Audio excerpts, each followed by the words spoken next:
Okay. Bridget, can you hear me okay?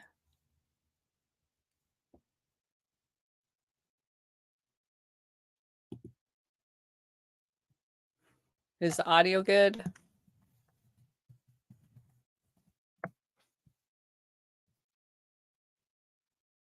Rumble is very, very slow tonight.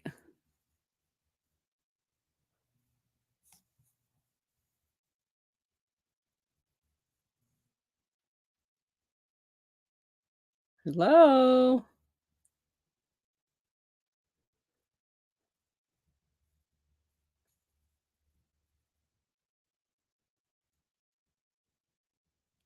All right, let me check my audio. Let's see. MacBook, camera. Yep, we're all good. So,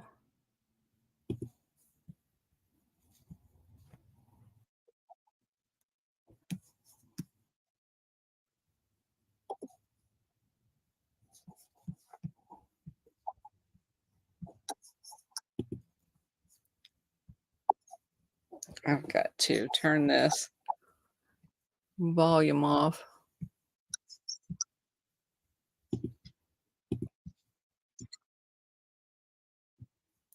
It plays back. All right. Yes, we're good. All right. So we're going to go ahead and get started. Let me just tell you, holy crap. Holy crap. Um, that was crazy. Um, I don't even know where to start. I'm like totally flabbergasted of so let me share with y'all. First of all, tip to Julie. We miss her lots. She texted me a few minutes ago, towards the end of the Putin. Um, she says, I hope your old and new followers saw the interview tonight and understand the importance of all your research, Substack, Telegram, Rumble videos, and YouTube videos. This interview proves you are on target. God bless you, Julie. I could not have done it without her and her two kids, especially at the beginning. I just could not have done it. She was an amazing cheerleader, researcher, and God bless you, Julie. Um, okay. So I also want to give a shout out to Bridget and Liza. We had a coordination meeting earlier, and as a follow up to our spaces from last Monday night, I started working on the syllabus for the next Monday, this coming Monday at 6 o'clock. Again, I need y'all all there. We are kicking butt. So, let me find my notes. What we decided on is I had told people I was going to come back with 2 Gladio examples, countries that Gladio had been used in. And I decided that since I had already done a lot of work in Greece, that we were going to use Greece because Greece had the what we call O plan, the operational plan of the town square snipers on the buildings, which when you go through the scenario that was used in Greece and the aftermath, that transitions right into Ukraine because that's what they used in 2014. But you can't talk about 2014 in Ukraine without talking about 2004 and 2005 in Ukraine. Now, these guys know, and they're my witnesses. I already had all of this written down. The fact that every bit of what I have written down just got said by Putin is crazy, crazy, crazy. Okay. I already had so some of the parts that he left out, there was a journalist that was murdered, just like in some of the other cases. You have the guy that he mentioned, Kuchma, who was the prime minister, um, and what Kuchma's role in he had relationships. Um, there was an alleged transfer of a sophisticated Ukrainian defense system um, to Saddam Hussein in Iraq, basically weapons trafficking. And this is before 2004. So Ukraine was being used as a cutout for the US to traffic weapons into Iraq. And then, of course, you have the Iraq invasion, and you go into the 2004 2005 coup, which ironically was called the Orange Revolution. And basically, that was to um, facilitate a Western friendly president because, as Putin pointed out, they basically have rank choice voting. So you have a 2 round by the Constitution voting where you vote initially. If no one gets over 50%, the top 2 people go to a second round. That second round elected the guy that was Russian friendly.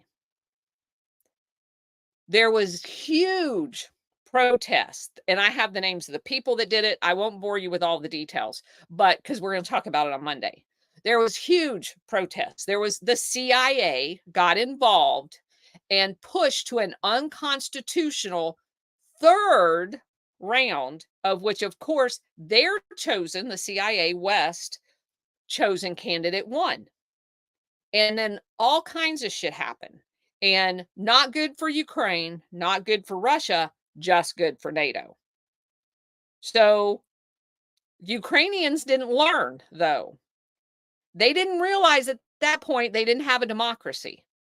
Despite the West screaming, oh my God, we got a democracy. So they dared to vote in a second time the president that was Russian friendly in 2014. That's when they have the second CIA coup that Putin just talked about.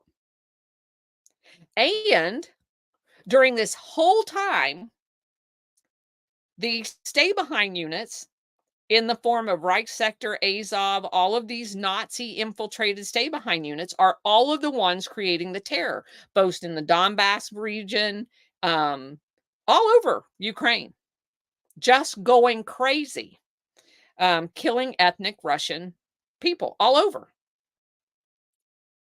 So that's eventually what led to the taking of territory, both in the Crimea and in the Donbass region, and the denazification. So when he says denazification, he's talking about Operation Gladio. So that's crazy. And I mean, that's just crazy. I'm flabbergasted again.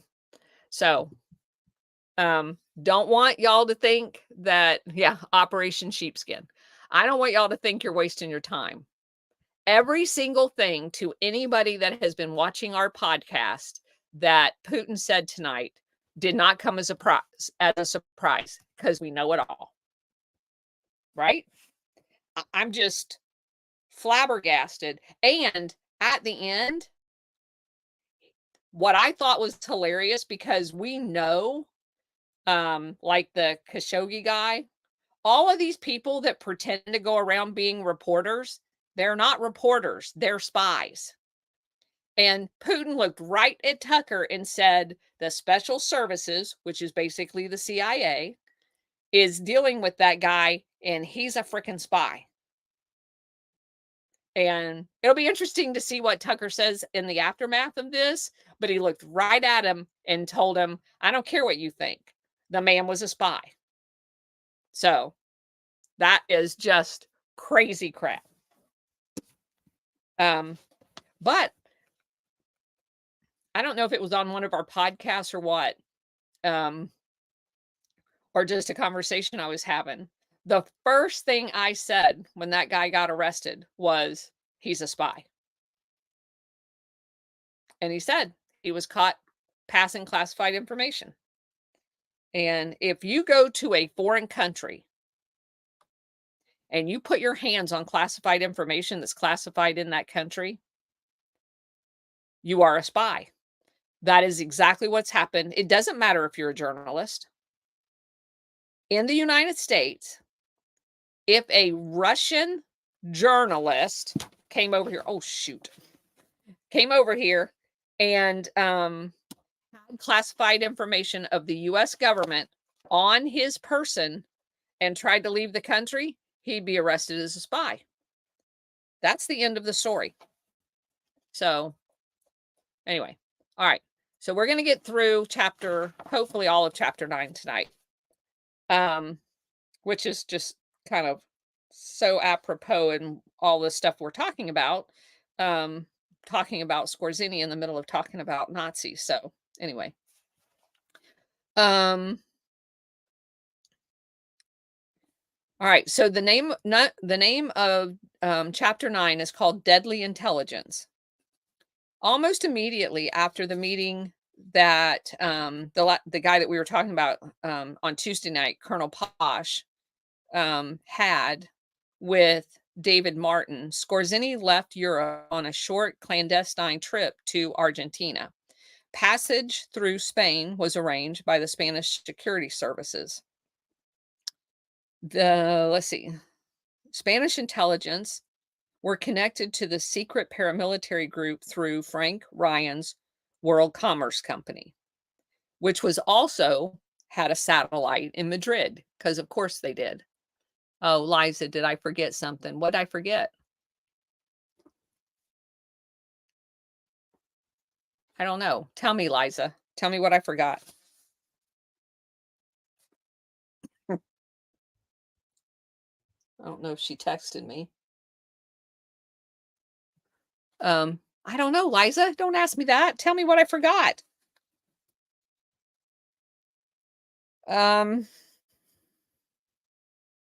So there was not anything specific in split screen. Oh. Liza, I'm sorry. My brain's fried. I don't remember the split screen. So what am I supposed to be splitting the screen with? Literally, my brain's fried. I just spent 2 hours like glued to the thing. I'm not very good at the dual tasking anymore. Signal test. Oh. Okay, hold on. Just 1 second. Well, you got to get here on time, girlfriend.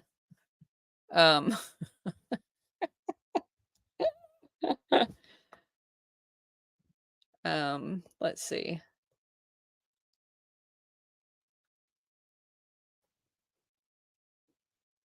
Why can't I just do it on my phone?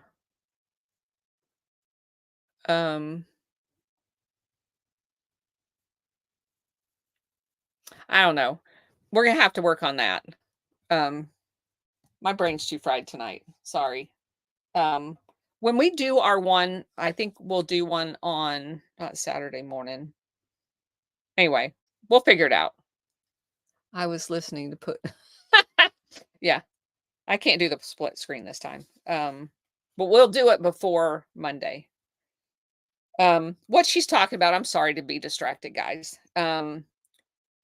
On my 2 big researchers that help me is Liza and Bridget, and we want to have the capability as I'm going over the notes on Monday, if while they're looking at the chats and stuff like that, they can throw information to me that they know we've already gone over and that I have bookmarked and stuff. And so we did say earlier that we would test that capability out. We're just not going to be able to do it tonight. I'm sorry, it's too late. And I'm too excited for having been one step ahead with all of y'all. So anyway, we will do that before Monday. Okay, so Skorzeny's in Argentina. Nothing in his notes tells, the author what he was necessarily doing in there, but since there was such a large population of his former teammates in Argentina, it's not hard to guess that he was probably there recruiting, for people. Declassified correspondence from February of 1949 from an unidentified intelligence official in the European Command Intel School in um, Oberremengau, Germany, states that Skorzeny is once more with us and his services are being put to some use. The which is very interesting. The same letter mentions that he was not in Europe at the time, and oral histories indicate that Skorzeny's destination was Argentina. So, obviously, the intel circuit that was in Europe was very aware of Skorzeny's whereabouts, and that he didn't stay in South America very long. He returned to Europe within a matter of weeks. But he says his paperwork has a couple of months of break in that area as far as documentation goes. The next significant event in the Skorzeny timeline was May of 1948, where he and Elsie met with two French intelligence officials, Pierre Bertrand, who was the director of the basic secret national entity in France, and Roger Wybot, WYBOT. He's the head of the Directorate of Territorial Surveillance. That's crazy. That's in 1948. Both men were part of Compass Rose, which is another name for Operation Gladio, working alongside CIA and SPG to neutralize the communist networks threatening the internal stability of France. The anti-communist. So basically what they're doing is setting up Gladio. Because there was not a lot of instability at the time. Highest levels of French intelligence with Skorzeny, the relationship between the two dramatically illustrates the level of secrecy and the importance of Compass Rose within the France hierarchy. Pierre Bertrand was also well acquainted with the senior leadership of the U.S. intelligence agencies. He was a personal friend of James Angleton, a celebrated CIA officer and longtime chief of the Counter Intel Office of the CIA. Bertrand his contact with Skorzeny, Angleton's contact with Skorzeny implies that he had basically uh, was engaging in the foreign intelligence collections, and they were acting as foreign liaisons with each other. Angleton would have been in direct contact with Bertrand with intelligence matters as it related to France, because keep in mind, France, Paris is going to be the location for NATO as it stands up during this time frame. So they would have been in contact a lot. Oddly, Pierre Bertrand and James Angleton even looked very similar. This was actually pointed out by a fellow CIA agent. Says there was an extraordinary physical resemblance, like they were actually of the same family, like very close to twins. The reason for the meeting was to offer Skorzeny asylum in France in return for lending his expertise to the anti-communist operations, i.e. standing up Gladio units. Meetings with Skorzeny and follow-on meetings to cement Skorzeny's role in Compass Rose. They were going to provide a safe house for him to operate from and an actual cover. So his cover alias while he's in France is Rolf, ROLF, like wolf, but with an R. So clever. Hans, Steiner Hart, like a hyphenated name, with a temporary resident card issued by the Paris district. The document is part of the Skorzeny paperwork that this guy bought, the author of the book. He and Elsie stayed at Pierre Bertrot's personal residence. And then he was later transferred to a secret location southwest of the capital, which of course is where NATO is. So he's going to basically be working for NATO. So they co-locate him with NATO. Skorzeny's arrival there was significant for a couple of reasons. It shows you the formation of the organizational intelligence apparatus that they're building. There's numerous unofficial committees and similar organizations that are formed under the NSC 10-2 that we talked about, the national security document, that called for the formation of private entities for the express purpose of covering for official covert activities. Several of these had relevance to Skorzeny, but for brevity, the author will focus only on one: American Committee on United Europe, ACUE, ACU, which maintains a course to the dramatic conclusion of this book. ACU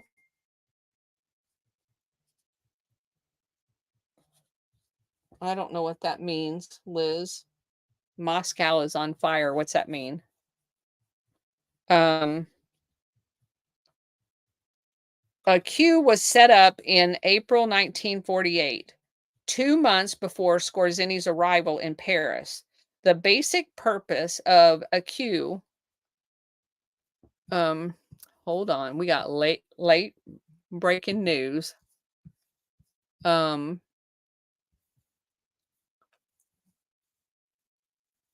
Let's see, developing multiple buildings are burning in Moscow right now. Oh, what the heck? Somebody upset with Vladimir Putin.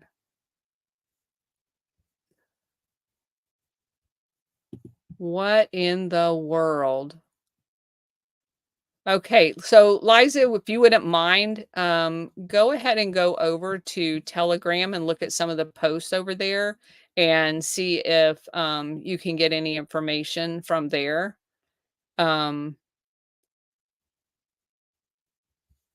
Yeah, that's crazy shit. Let me I mean, this isn't live, so y'all can follow that link that she just put in there. And yeah, just keep us updated, Liza. That's crazy.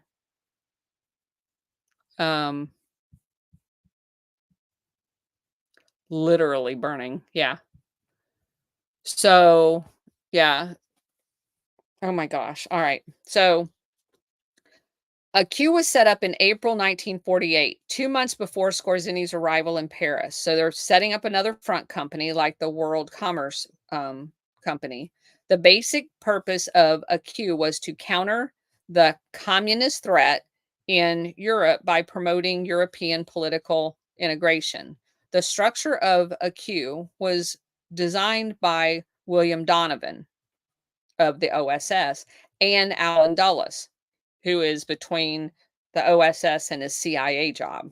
Dulles was not officially in the US government at the time, but due to his extensive OSS background was considered an advisor. So in addition to helping Donovan with the Q, Allen was also reviewing the internal structure and operations of what's going to be the CIA. Dulles served as vice chairman of ACU until he left to take the position of the CIA's deputy director for plans at the personal request of then director Walter Bedell Smith. Others involved in ACU included Winston Churchill. The organization was funded by both the Rockefeller and the Ford Foundation. On the board of ACU were an amazing and powerful group of intelligence officials and businessmen. These included General Walter Bedell Smith, who was the CIA director from 50 to 53, Paul Hoffman of the Economic Cooperation Administration, who replaced Dulles after the latter's departure for the CIA, and General Lucius D. Clay. Another board member was journalist Thomas Braden. He was also in the OSS. Braden parachuted behind enemy lines and was considered a protege to General Donovan. In 1950, Braden joined the CIA and took the reins of the International Organizations Division, IOD, a covert group that handled clandestine activities of global corporate entities. After Braden left the CIA, he was replaced as head of the IOD by Ben Bradley. Bradley would in turn be replaced by Deputy Cord Meyer Jr.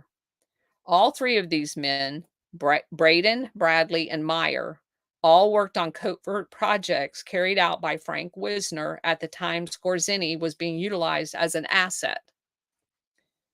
Finally, a Q board member, Charles Hook, important to this history since he was chairman of Armco Steel Corporation, whose representative in Paris was Colonel Robert Solberg.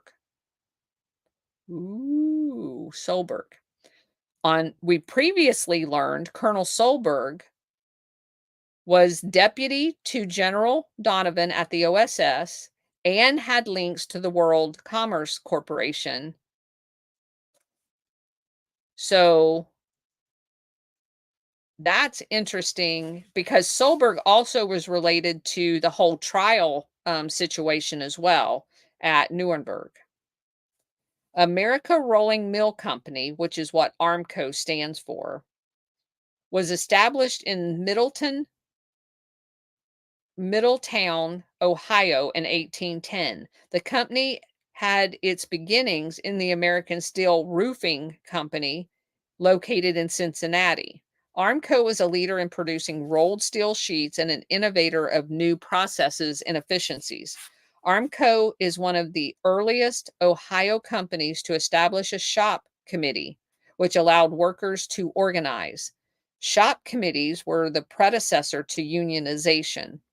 Armco's shop committees was formed in 1904, making it one of the first companies in Ohio to take this step and also first in the nation. Armco changed its name to Armco Steel Corporation, but kept the old company acronym. It exists today as AK Steel Corporation.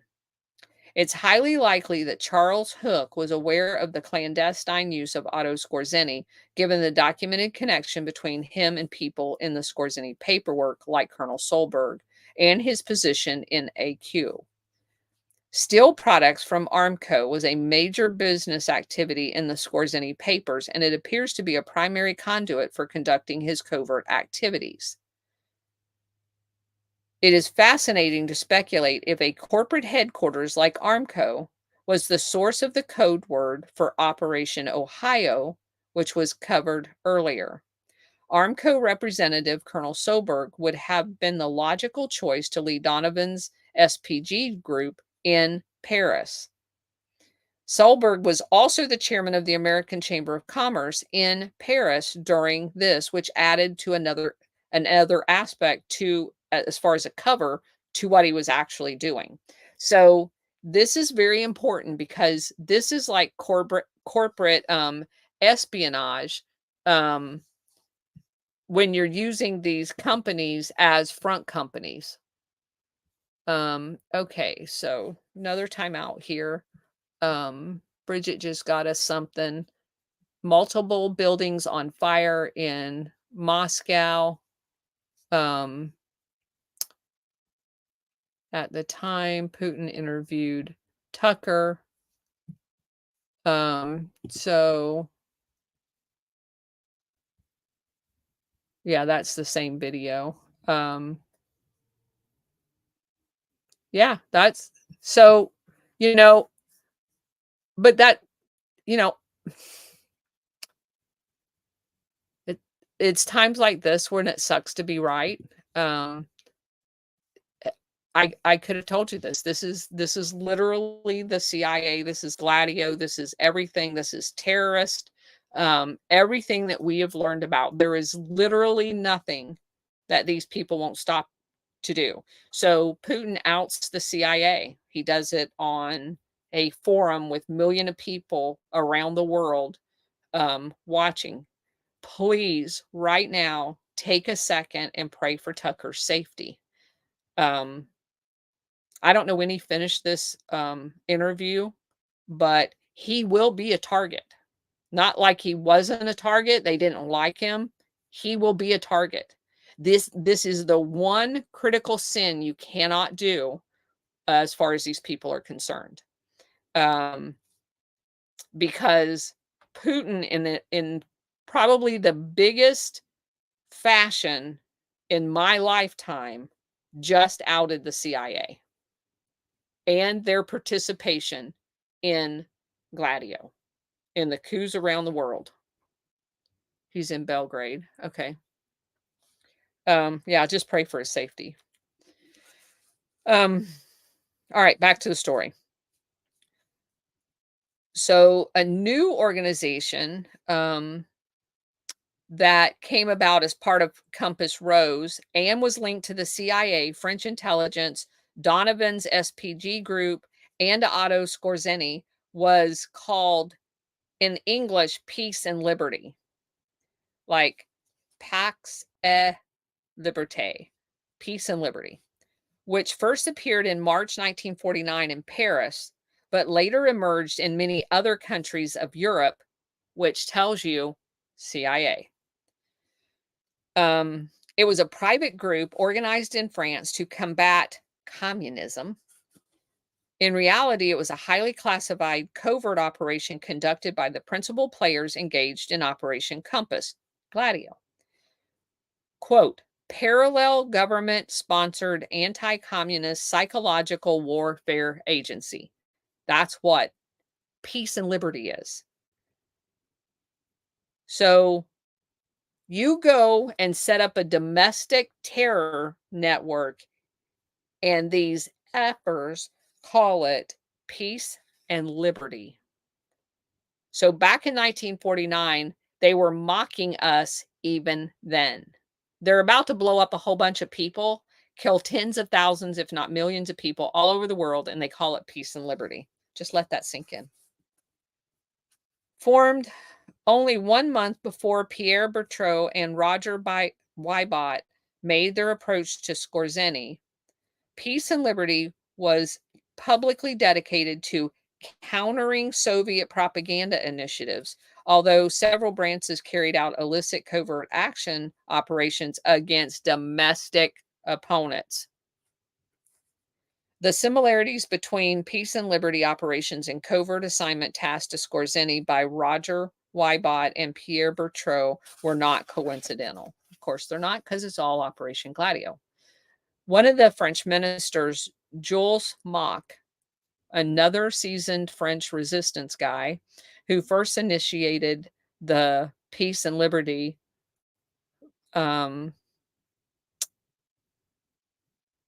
so I guess he's the guy that was going to be the first head of it.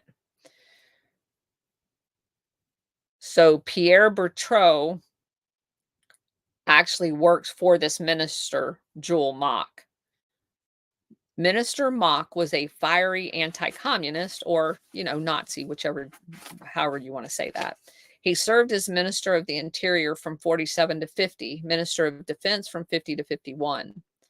Pierre Bertrand served as Mock's chief of staff from 46 to 47, when Mock was the public works and transportation guy.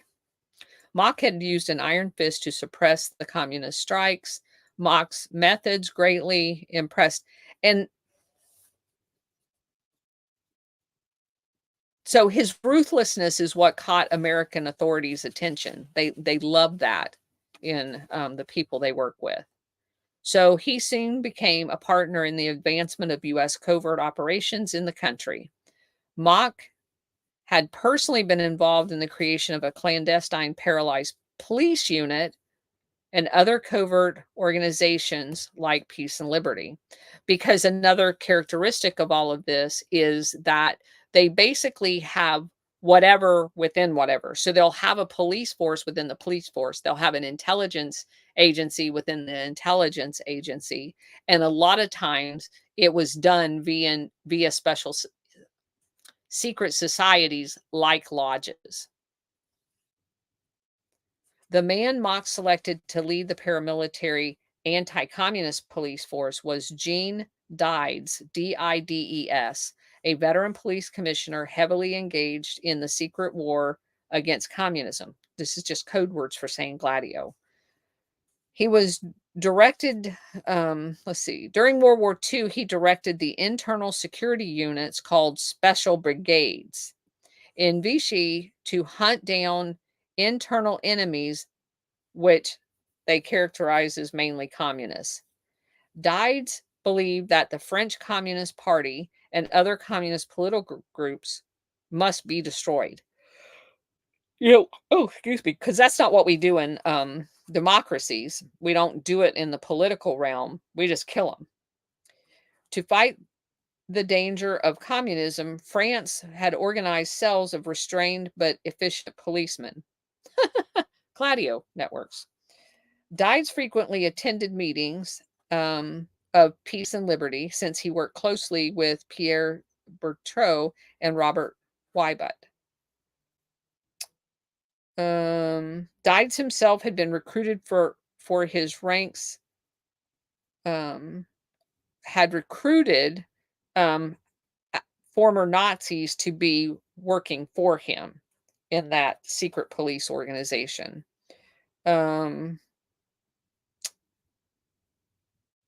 People that worked in Goebbels' propaganda ministry, people that were considered Belgian Black Knights.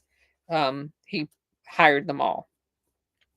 Mock selected Jean-Paul David, a young political leader active in France elite circles. With a small staff of 12, David pursued an aggressive information operations effort and produced numerous provocative leaflets and flyers designed to highlight the French communists as a Soviet fifth column in France.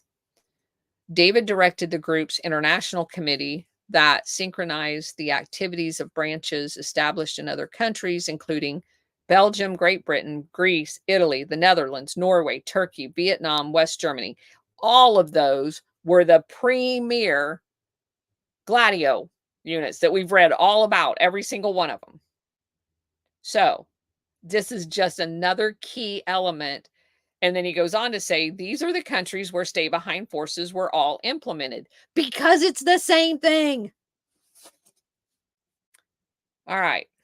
And then my favorite, in not a good way, General Lyman Lemetsker. Everybody remembers him because he was the guy that come up with Operation Northwood that we learned about, that was going to kill a bunch of Americans so we could justify a ground invasion of Cuba. And that JFK, after suggesting Northwood, fired him, but did it in a way to reassign him to NATO, which happened to be in Paris at the time. And then 10 months later, Gladio NATO operated people murdered JFK. So that's that Lyman Lemetsker. But at that time, because that's in the future, 63, we're back in the late 40s. He's a major general and set up a NATO link. So listen to this. At the time of the events and activities described that we've just been talking about, new European security agreements were being drawn up to address the Soviet threat, because that's what we're going to do. Again, these developments would eventually impact Otto Skorzeny in a very significant way. In March of 1948, the Treaty of Brussels, a mutual defense pact between Belgium, the Netherlands, Luxembourg, France, and the United Kingdom, was signed.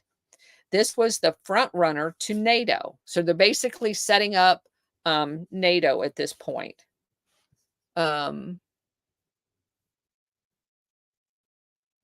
All right, we'll look at that link in just a minute.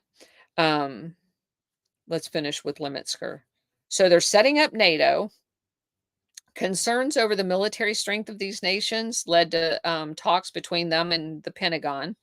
The result of the NATO Mutual Defense Alliance, a unified command of Western countries under American leadership. Headquartered in Paris, NATO was brought into existence on April 4th, 1949, with the signing of this charter in Washington, D.C. Among the immediate challenges for American planners was a transforming of NATO combat forces to be ready to deter the Soviet Union, who has posed no threat at all. Unfortunately, at the time NATO was formed, most members of the new alliance were very weak. Excuse me. Economic recovery was a major priority in every nation, leading the restrictions on because it led to restrictions on money for national defense because some people were starving.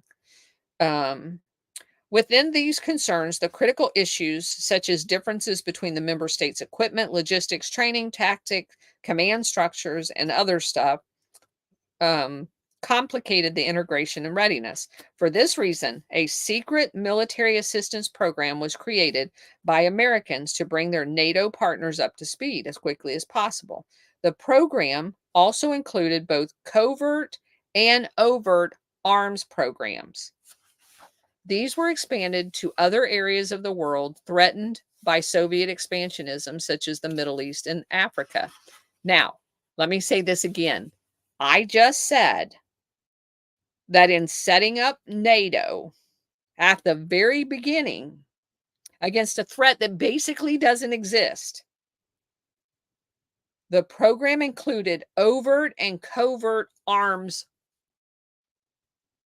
deals to include the Middle East and Africa. Why?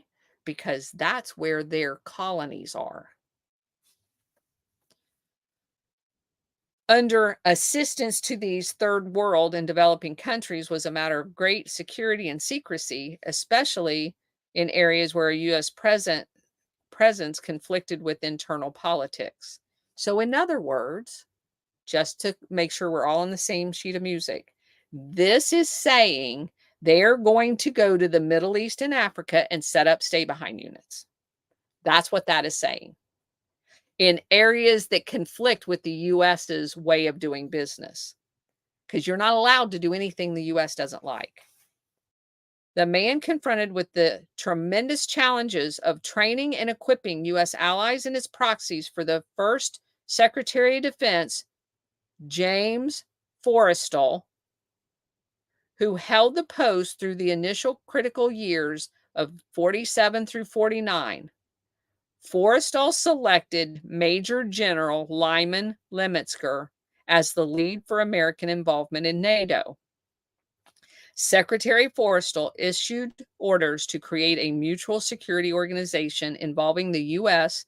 and Western states and others with reasons to fear Soviet aggression. Forrestal was explicit in his instructions to Lemitsker, who, quote, "We're going through with this alliance. It's no use of the US government having an alliance with only weak allies, and all our allies are weak. I want you to begin thinking of putting together a military assistance program," unquote. Here, Forrestal was talking about the overt assistance, but it is the hidden pieces of this program that Defense Secretary knew carried the greatest danger. The stay behind unit, hidden within the military assistance program, was highly classified, and neither the U.S. nor its allies could ill afford to have these sensitive war plans compromised, allowing the Soviets to develop countermeasures. It should be reiterated that stay behind units were an integral part of nuclear war contingency planning. To emphasize this point, we recall Defense Secretary Forrestal's words of caution to Lemitsker, stating his role would be super top secret. The secretary was adamant, "You can't even breathe about this. You can barely think about it."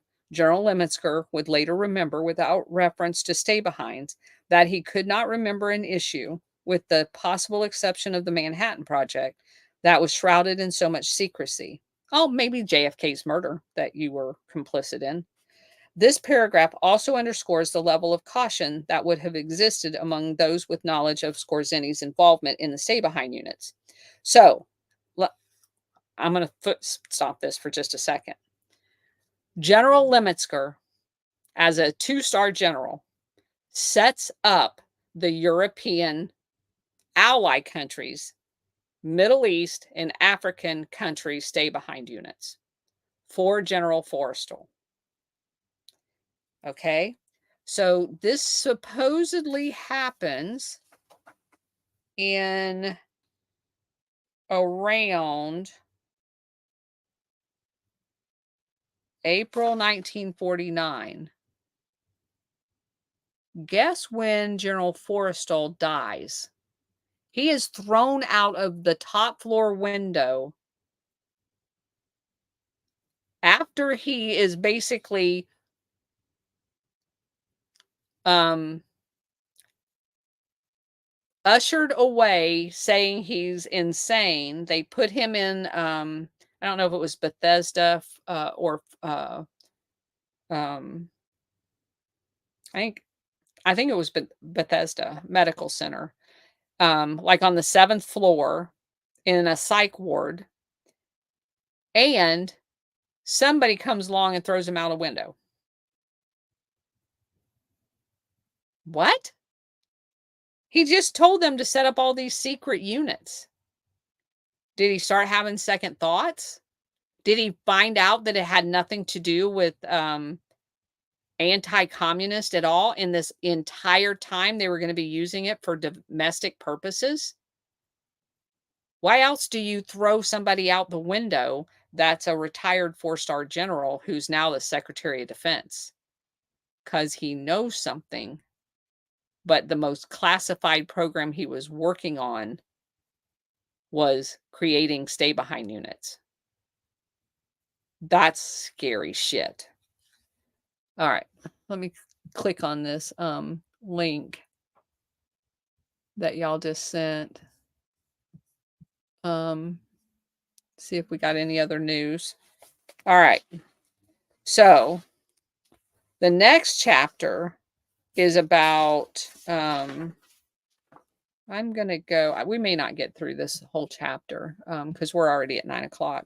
I do want to cover this next subchapter because it specifically talks about the stay behind units. It was the military assistance program associated with NATO that Skorzeny would eventually become deeply enmeshed in.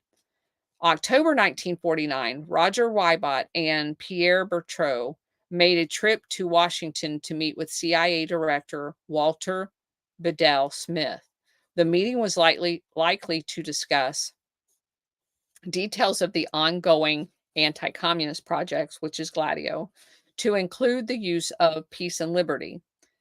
Logically, discussion points at the meeting should have also included Otto and Elsie, who at that very moment were working with Wybot and Bertrand in an operation involving the CIA, and it was even feasible that they were the main purpose of the meeting. Okay, the thing just finally opened. It says a fire broke out in a high-rise building that had 400 residents that were evacuated. This is reported by Russian media as mass propaganda. It is reported that the fire broke out in a 6-story building in Leningradsky Prospect near a metro station. The fire has been given an increased rank. Burning area is 4,000 square meters. We will remind earlier, it was reported that a large-scale fire broke out in the center of Moscow. Rescuers cannot put it out. In addition, we previously informed that a communist office caught fire in the center. They don't have communist offices there. Sorry. Move up a few decades.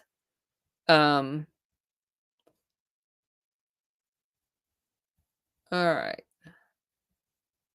So that's it. Just a building on fire. Just a building on fire. Coincidental timing. Okay, so back to the book. The CIA director's log indicates that among those present was the head of the CIA Staff C, which is counterintelligence, and at the time that was William K. Harvey. This is particularly noteworthy as Harvey will later, in 1958, be assigned as the CIA point person tasked to develop the agency's executive action program for assassinating foreign leaders called QJ Win. QJ/Win, WIN. This program will be covered later in more detail. In 1951, Harvey would move from the Staff C to assume leadership in Berlin, taking over CIA operations in the hotbed of the Cold War. Harvey's operation would become known as the Berlin Operations Base, or BOB.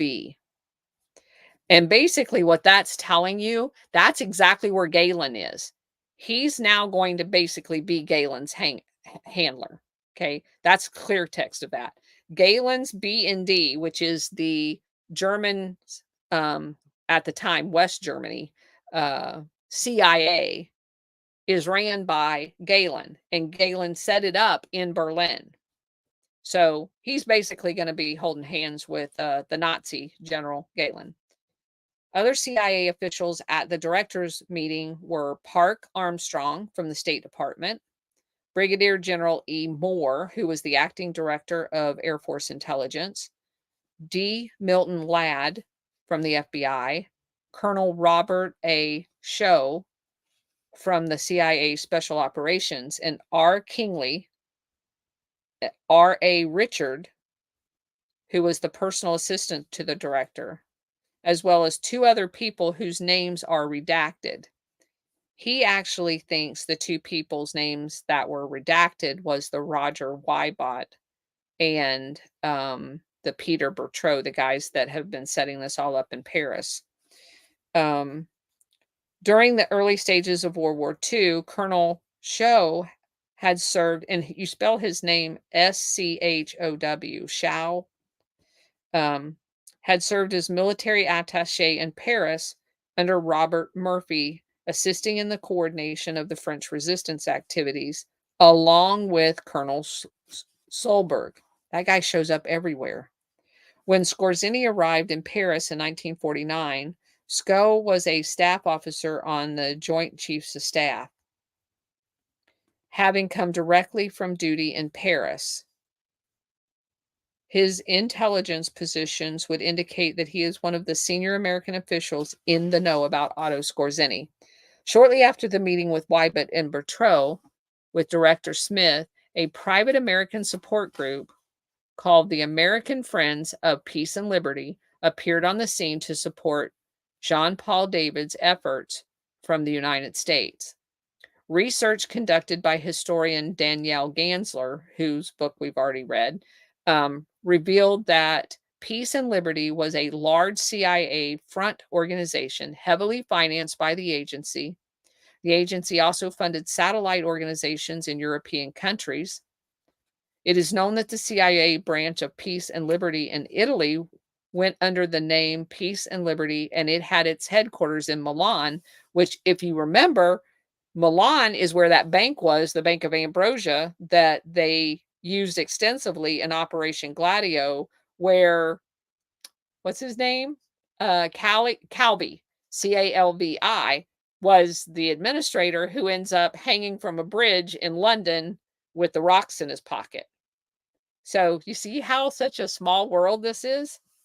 Peace and Liberty operations may also have included assassination, as described in Europe in 1945, an encyclopedia. Quote, several leading Peace and Liberty activists were directly implicated in anti-constitutional political activity, including serious acts of violence and anti-government coup plots, unquote. The former member of the Belgium Peace and Liberty Organization confessed on his deathbed that the group had carried out the 1950 assassination of Julian Lahar, head of the Communist Party in Belgium. And remember, in Belgium was just gross. That's where that Marc Dutroux, the child molester guy with dead kids in his basement, was arrested. Operation Gladio was totally out of control in Belgium. So 1950 may be one of their first assassinations, as part of this network. Okay. So I think we probably can stop there for the evening. We're going to talk about Clifford Forster. And interestingly enough, uh, he ran the New York version of Peace and Liberty and was also a member of the American Civil Liberties Union, um, which tells you that the American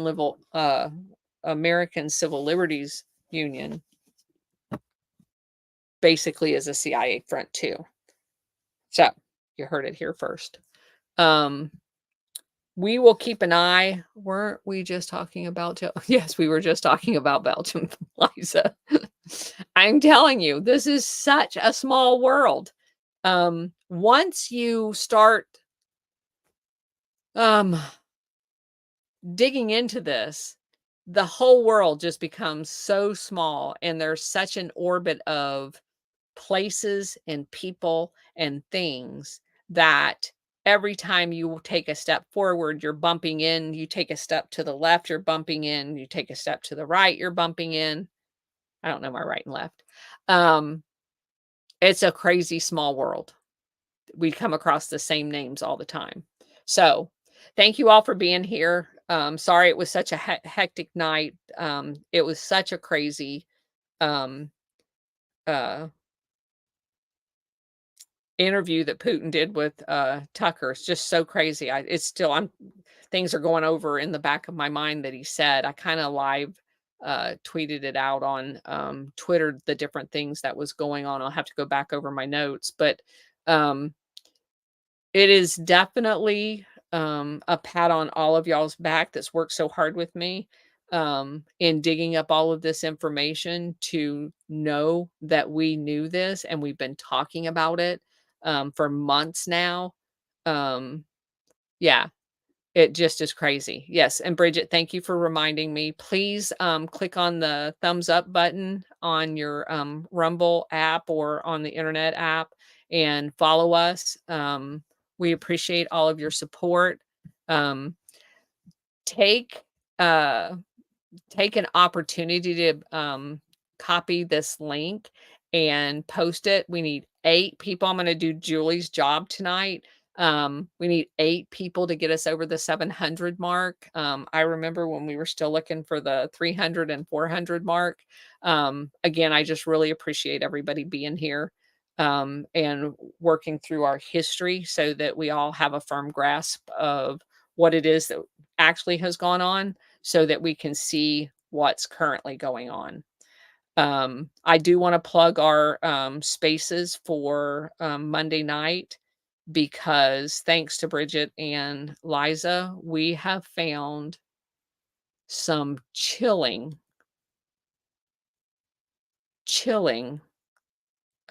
information about the spillover of what's going on in Ukraine as far as the Nazi stay behind units and how applicable that is in the United States, that we're going to present at the Spaces meeting um, at 6 o'clock on X on Monday night. Because it's really, we go from Greece to Ukraine to the United States.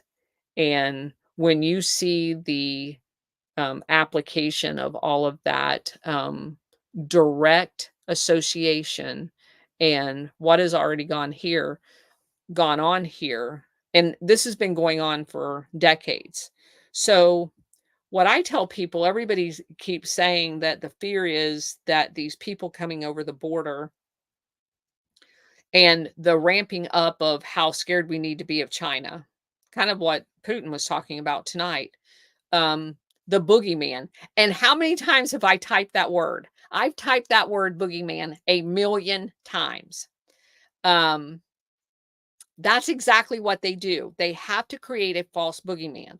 So if you zoom out to the 30,000-foot look, who's the false boogeyman today? China.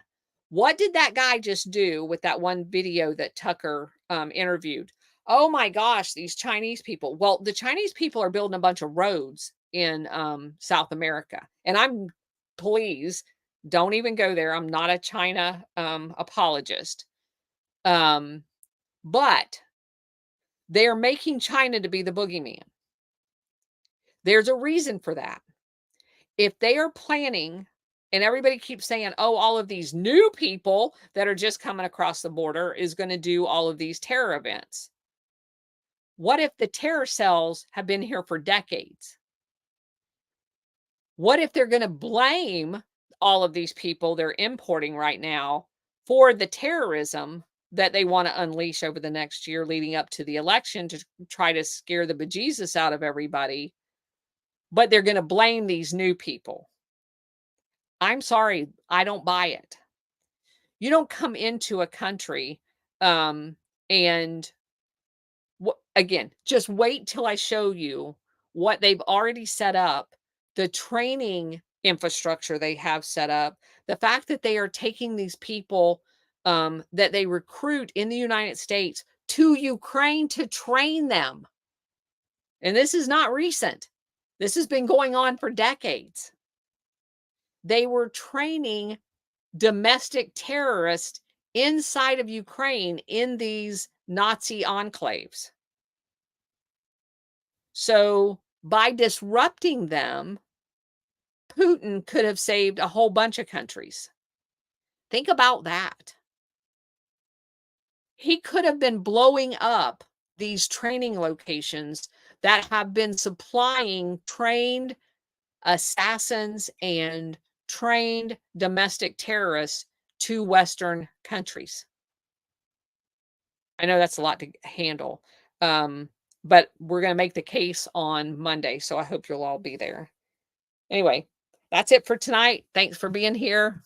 I will, so tonight's Thursday, let me see what our schedule is, because I do want to mention that at the end since we're here. Let me go to my spaces, Twitter. Where's my pinned? Oh, not there. Let me look on Truth Social.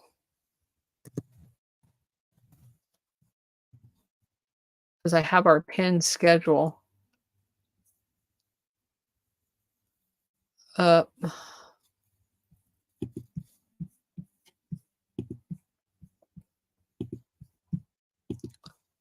We will be